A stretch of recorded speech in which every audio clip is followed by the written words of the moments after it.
ಎಲ್ಲರೂ ಸೇರಿ ನಾವೆಲ್ಲರೂ ಕೂಡ ಒಡಂಬಡಿಕೆಯಲ್ಲಿ ಮಾಡ್ಕೊಂಡಿರೋ ಒಂದು ಸಿಸ್ಟಮ್ಮು. ಅವರವ್ರ ರಾಜ್ಯಕ್ಕೆ ಅವರು ಕೇಳ್ತಾರೆ, ಡಿಮ್ಯಾಂಡ್ ಮಾಡ್ತಾರೆ. ಇವ್ರು ನಾನು ಕೇಳಬೇಡ ಅಂದಿದ್ದು, ಇದನ್ನು ದಯವಿಟ್ಟು ನೀವು ನಮ್ಮವ್ರಿಗೆ ಹೋಗಿ ಹೇಳ್ರಪ್ಪ ಅಂತ ಹೇಳಿದ್ದೆ. ಹಾಗಾಗಿ ನೀವು ಮಾಧ್ಯಮದವರು ಕೂಡ ರಾಜ್ಯದ ಹಿತ ಕಾಪಾಡೋಕ್ಕೆ ನಾವೆಲ್ಲರೂ ಇದ್ದೀವಿ, ನಾವೆಲ್ಲ ಇದ್ದೀವಿ. ಎಲ್ಲೋ ಒಂದು ಕಡೆ ನಿಮ್ಗೆ ಯಾರಿಗೆ ಭಾಗ್ಯಗಳು ಮಾಡು ಅಂತ ನಾವು ಹೇಳಿದ್ವಾ? ಮಾಡ್ಕೊಬಿಟ್ಟು ಎಲ್ಲೋ ಒಂದು ಕಡೆ ಖಾಲಿ ಆಗಿಬಿಟ್ಟಿದೆ ಖಜಾನೆ. ಆ ಖಾಲಿ ಖಜಾನೆ ಆಗಿದೆ ಅಂದ್ಬಿಟ್ಟು ಇನ್ನೇನೇ ಅಂದ್ರ ಮೇಲೆ ಮಾತಾಡೋದ್ರೊಳಗೆ ಅರ್ಥ ಇಲ್ಲ.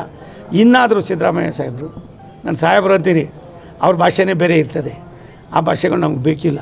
ನಾನು ವಿನಂತಿ ಮಾಡ್ತೀನಿ, ದಯವಿಟ್ಟು ನಿಮ್ಮಂಥವರು ಇತಿಹಾಸದಲ್ಲಿ ವಿಭಿನ್ನವಾಗಿ ರಾಜಕಾರಣ ಮಾಡಿದ್ದೀರಿ.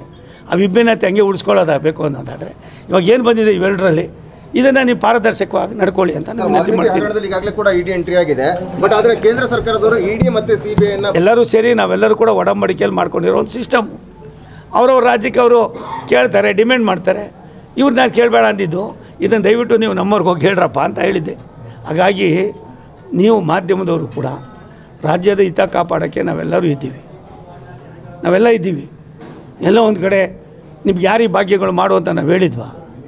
ಮಾಡ್ಕೊಬಿಟ್ಟು ಎಲ್ಲೋ ಒಂದು ಕಡೆ ಖಾಲಿ ಆಗಿಬಿಟ್ಟಿದೆ ಖಜಾನೆ. ಆ ಖಾಲಿ ಖಜಾನೆ ಆಗಿದೆ ಅಂದ್ಬಿಟ್ಟು ಇನ್ನೇನೇ ಅಂದ್ರ ಮೇಲೆ ಮಾತಾಡೋದ್ರೊಳಗೆ ಅರ್ಥ ಇಲ್ಲ.